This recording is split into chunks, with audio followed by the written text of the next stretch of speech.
Assalamualaikum warahmatullahi wabarakatuh. Perkenalkan, saya Anissa Salsabila akan menjelaskan tentang strategi loyalitas orientasi pelanggan pada kualitas layanan. Pertama, pendahuluan. Dalam persaingan bisnis modern, loyalitas pelanggan menjadi aset penting bagi perusahaan. Loyalitas berarti pelanggan memiliki komitmen untuk terus menggunakan atau membeli kembali produk atau jasa. Oleh karena itu, perusahaan perlu membangun strategi yang berfokus pada pelanggan, terutama dengan memberikan kualitas layanan yang mampu memenuhi bahkan melampaui harapan mereka. Selanjutnya, fondasi teoritis kualitas layanan.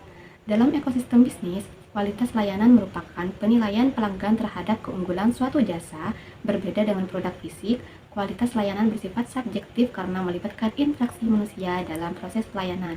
Penilaian ini terbentuk dari perbandingan antara harapan pelanggan dengan pengalaman layanan yang mereka terima. Selanjutnya, dimensi servokual sebagai standar pengukuran. Pada bagian ini dijelaskan bahwa kualitas layanan dapat diukur menggunakan model servokual yang dikembangkan oleh Parasuraman, Berry, dan Zeta. Model ini terdiri dari 5 dimensi utama, yaitu reliability atau keandalan layanan, responsiveness atau ketanggapan dalam membantu pelanggan, assurance atau pengetahuan dan kepercayaan, empati atau perhatian terhadap pelanggan, dan tangibles atau bukti fisik seperti fasilitas dan penampilan.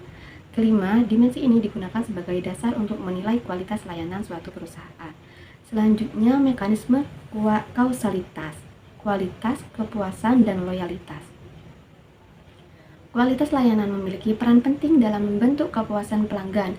Ketika layanan mampu memenuhi atau bahkan melampaui harapan pelanggan, maka akan muncul rasa puas. Kepuasan tersebut kemudian mendorong terbentuknya loyalitas pelanggan dalam jangka panjang. Selanjutnya, analisis jalur dan pemodelan struktural. Analisis jalur digunakan untuk melihat hubungan antara kualitas layanan, kepuasan pelanggan, dan loyalitas pelanggan. Hasil penelitian menunjukkan bahwa kualitas layanan berpengaruh positif terhadap kepuasan pelanggan, dan kepuasan tersebut kemudian meningkatkan loyalitas pelanggan. Hal ini menunjukkan bahwa kepuasan pelanggan berperan sebagai variabel mediasi yang menghubungkan kualitas layanan dengan loyalitas pelanggan, sehingga pengaruh kualitas layanan terhadap loyalitas akan lebih kuat ketika melalui kepuasan pelanggan terlebih dahulu. Selanjutnya, strategi orientasi pelanggan dalam budaya organisasi. Orientasi pelanggan merupakan pendekatan strategis yang menempatkan kebutuhan dan kepentingan pelanggan sebagai prioritas utama. Dalam setiap aktivitas organisasi, perusahaan yang berorientasi pada pelanggan tidak hanya menawarkan produk atau jasa, tetapi juga berusaha memahami harapan, kebutuhan, dan pengalaman pelanggan untuk membantu kepercayaan serta hubungan jangka panjang. Hal ini membutuhkan budaya organisasi yang customer-centric di mana seluruh bagian perusahaan ikut berperan dalam menciptakan nilai bagi pelanggan. Selanjutnya, metode dan tindakan orientasi pelanggan. Penerapan orientasi pelanggan dapat dilakukan melalui beberapa cara, seperti mengukur keputusan pelanggan melalui survei seperti CSAT dan NPS.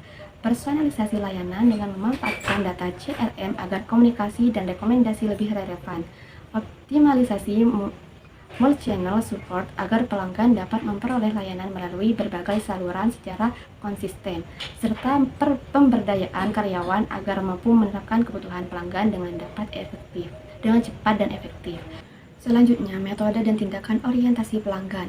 Penerapan orientasi pelanggan dapat dilakukan melalui beberapa cara, seperti mengukur kepuasan pelanggan melalui survei seperti CSAT dan NPS, personalisasi layanan dengan memanfaatkan data CRM agar komunikasi dan rekomendasi lebih relevan, optimalisasi multi-channel support agar pelanggan dapat memperoleh layanan melalui berbagai saluran secara konsisten, serta pemberdayaan karyawan agar mampu merespon kebutuhan pelanggan dengan cepat dan efektif. Selanjutnya, model orientasi pasar MKTOR versus Merkor. Dalam literatur manajemen strategis, orientasi pelanggan sering dibahas dalam kerangka orientasi pasar, terutama melalui dua model, yaitu MKTOR yang dikemukakan oleh Narter dan Slater, serta Markor dari Kohli dan Jaworski. Kedua model ini memberikan perspektif yang saling melengkapi dalam memahami bagaimana organisasi merespon kebutuhan pasar untuk mencapai keunggulan kompetitif sekaligus membangun loyalitas pelanggan. Selanjutnya, perspektif budaya MKTOR. Model MKTOR memandang orientasi pasar sebagai bagian dari budaya organisasi yang berfokus pada penciptaan nilai bagi pelanggan. Model ini terdiri dari 3 komponen utama, yaitu orientasi pelanggan yang menekankan pemahaman kebutuhan dan preferensi pelanggan. Orientasi pesaing yang berkaitan dengan memahami kekuatan dan kelemahan pesaing, serta koordinasi antara fungsi yaitu kerjasama antar bagian dalam organisasi untuk memanfaatkan sumber daya secara efektif dalam menciptakan nilai bagi pelanggan. Selanjutnya, perspektif perilaku Markor. Model Markor menekankan orientasi pasar dari sisi perilaku operasional organisasi dalam mengelola informasi pasar. Model ini terdiri dari 3 elemen utama, yaitu intelligent generation yang berkaitan dengan pengumpulan informasi mengenai kebutuhan pasar, intelligent dissemination yaitu penyebaran informasi tersebut ke seluruh bagian organisasi, serta responsiveness yaitu tindakan perusahaan dalam merespon perubahan kebutuhan pelanggan. Selanjutnya, manajemen penanganan keluhan complaint handling. Keluhan pelanggan merupakan hal yang tidak dapat dihindari dalam bisnis jasa, namun dapat menjadi peluang untuk meningkatkan loyalitas. Jika keluhan ditangani dengan cepat dan profesional, pelanggan yang awalnya kecewa dapat berubah menjadi lebih loyal serta dapat mencegah penyebaran word of mouth negatif. Selanjutnya, 4 aspek utama penanganan keluhan.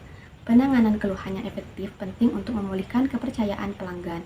4 aspek utama yang perlu diperhatikan adalah empati, memahami dan mendengarkan keluh dari sudut pandang pelanggan. Yang kedua, kecepatan respon, menangani keluhan dengan cepat agar ketidakpuasan tidak berlarut. Ketiga, keadilan solusi, memberikan penyelesaian atau kompensasi yang adil. Yang terakhir, kemudahan akses, menyediakan berbagai saluran untuk menyampaikan keluhan. Selanjutnya, digitalisasi dan personalisasi. Masa depan loyalitas. Transformasi digital memungkinkan perusahaan meningkatkan kualitas layanan melalui big data, artificial intelligence atau AI, dan teknologi digital lainnya. Teknologi ini membantu perusahaan memberikan layanan yang lebih personal, responsif, dan efisien. Selanjutnya, implementasi omnichannel. Di Indonesia, strategi omnichannel mengintegrasikan saluran online dan offline untuk menciptakan pengalaman belanja yang seamless. Pelanggan dapat memulai pencarian produk melalui aplikasi, melanjutkan di toko fisik, dan menyelesaikan transaksi melalui platform digital. Contohnya, Telkomsel yang mengintegrasikan aplikasi My Telkomsel, website, dan layanan Grapari sehingga pelanggan dapat mengakses layanan secara mudah melalui berbagai saluran. Peran AI dan Big Data pada platform e-commerce. Platform e-commerce seperti Shopee dan Tokopedia memanfaatkan AI dan Big Data untuk memahami perilaku pelanggan serta memberikan rekomendasi produk yang lebih personal. Teknologi ini juga mendukung layanan cepat mulai chatbot dan analisis data pelanggan. Selanjutnya, studi kasus industri. Keunggulan layanan di Indonesia. Beberapa perusahaan di Indonesia berhasil membangun loyalitas pelanggan melalui kualitas layanan yang unggul dan inovasi teknologi. Contohnya, BCA dikenal dengan service excellent melalui budaya pelayanan lama, aplikasi BCA Mobile yang andal, serta komunikasi yang transparan dengan nasabah. Yang kedua, Gojek. Gojek memanfaatkan teknologi digital untuk memberikan layanan cepat dan praktis, didukung oleh ekosistem layanan seperti GoPay dan GoFood dalam satu aplikasi. Yang ketiga, Shopee. Shopee menerapkan personalisasi berbasis big data dan AI untuk memberikan rekomendasi produk serta promosi yang sesuai dengan perilaku belanja pengguna. Yang terakhir, kesimpulan strategis dan implikasi masa depan.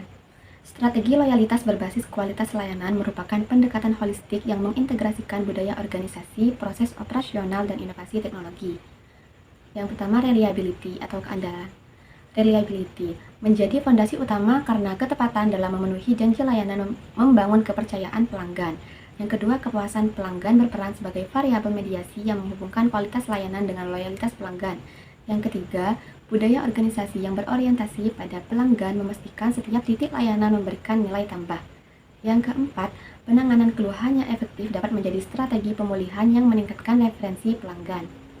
Yang kelima, adopsi teknologi digital seperti AI dan omnichannel mendukung personalisasi layanan bagi pelanggan modern. Mungkin itu saja yang bisa saya sampaikan. Terima kasih. Wassalamualaikum warahmatullahi wabarakatuh.